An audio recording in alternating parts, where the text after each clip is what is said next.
Okay, go for it. It's about 5:18 on Thursday, February 16th, 2023. The wind is blowing strongly from the northwest.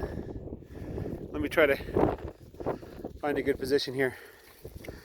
And we have, I'd probably say it's about 50, 55 degrees. The sun is warm. Some clouds in the sky, but it's pretty clear. And they'll go around. There you go. The cows are. No, you don't let them cross the wire. Yeah, make them go around. Yeah, we gotta train them to stay. Here, let me move her. So last night we had, I don't know, probably quarter inch, half inch of rain. Go ahead and put it back. And so tonight it's gonna get cold. Probably below freezing, so like 30 degrees Fahrenheit. I've got the heater on in my trailer to make sure the water doesn't freeze. That would be bad. The grass here is pretty decent. It's not as good as last row, but it's pretty good. Nothing to write home about quite yet, but it's grass. Now I was thinking, should I slow down the rotation?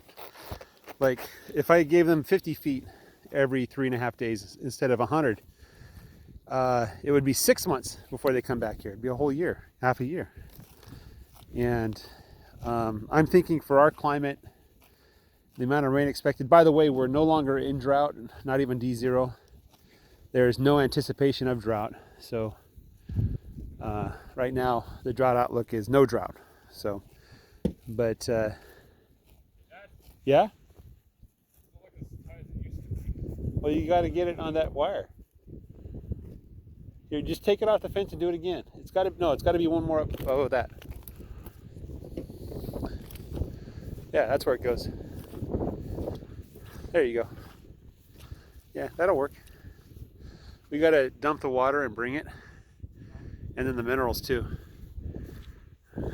Making my son do all the work. I'm going to pay him though, so I guess it doesn't matter. Anyway, yeah, so we don't have any expectation of drought right now. And it looks like we're going to get rain when rain's supposed to come.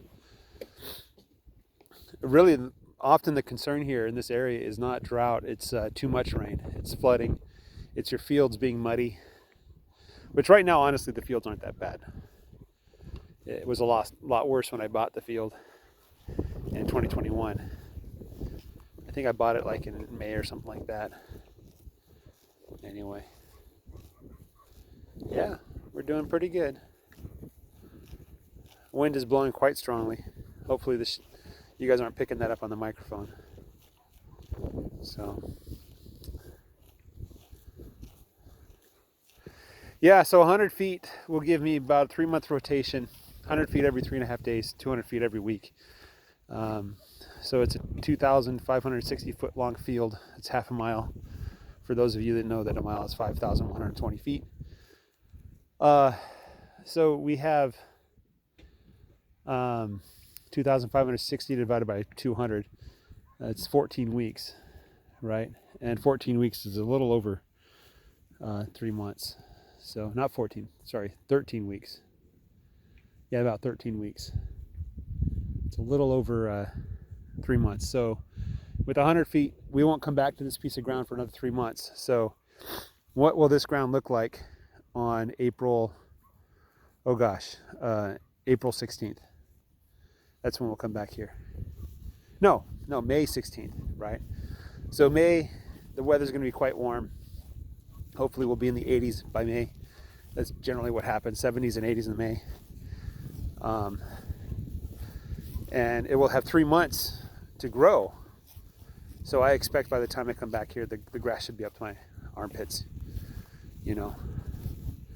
I may do the thing where as the grass grows, I move the cows more quickly. Like I give them 200 feet every 3.5 days, 400 feet a week. I could do a thing where I just give them a row every day. I just give them the whole row. Let them eat everything they can, go to the next row. The idea there is that when the grass is very young like this and it's very short, it doesn't grow very fast, even in ideal growing conditions. But it reaches what they call like an adolescent phase, where the grass explodes in growth, and that continues until it hits the adult phase, where it starts to make seeds, the boot stage, when they start to form seeds at the top. And once they form seeds, they pretty much stop growing. And so the idea is you want to get the cows to nibble on the grass just before boot stage, ideally, right? But sometime in the adolescent stage. You don't want to knock the grass down so low that it's back in the young stage, where it's like, taking a while to grow. You want to let it grow up before you start nibbling at it. But you don't want to let it get out of hand and start putting seeds out, right? Especially with ryegrass, because once the seeds go out in the ryegrass, that's it for the ryegrass. It's not going to regrow, It's going to die, shed its seeds, and then that autumn, the seeds will take root, and you'll start next year's supply of ryegrass, right? So the goal is to stop the grass from going to seed until the end of spring. So I pull out my crystal ball and say, when is it too hot for ryegrass? When is the ryegrass going to die because it's too hot? And that's when I want it to be fully mature with the seed. But until that time, the cows have to go through and knock it down, back down to the bottom of the adolescent phase, And if conditions are right, you should be able to get 2 or 3 passes, maybe 4, 2 or 3 passes. That's if you can get that in a growing season, that's amazing. Last year, the rain came late. So in 2022, the rain came late. This time last year, everybody had a golf course. Nobody had grass. And the rains came late. It was cold until almost April, if I recall correctly. The calves are jumping on there. And so last year, we had a very short growing season. Also, summer came very early. So I remember we were in the end of April, and it was getting hot. And I started to notice the grass was dying because of the heat. And so we had a very short growing season. And the grass never really got tall. I remember that it only got up about to my knees, and that was it. And after that, I had some stockpile for the summer. The summer grass was late showing up. The summer grass did not grow well. It was very dry. We were in a drought. The previous year we were in a drought, but the summer grass did okay because there was water locked underneath the soil that the summer grass could get to. But the second year, last year of drought, the ground was dry. It was bone dry for like a couple feet down. And so the summer grass had nothing to grow with. Well, we've recharged the water because last winter there wasn't rain to recharge the water. We've recharged the water. And so we should have a good summer growing season. Once the heat hits, that summer grass should just take off. And hopefully it's spread out well enough in my pasture that I don't have any spots that are like dead with no summer grass.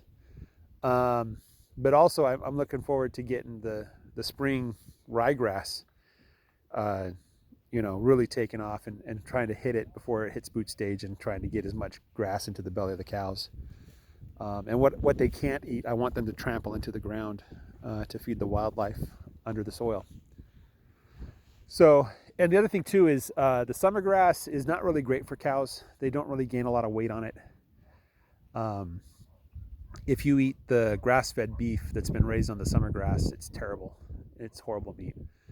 The ryegrass, however, is optimum. It's like kind of the best grass I think there is for cows in so many regards. And so I want them to eat, ideally, if I could grow ryegrass all year long, that would just be the ideal scenario, right?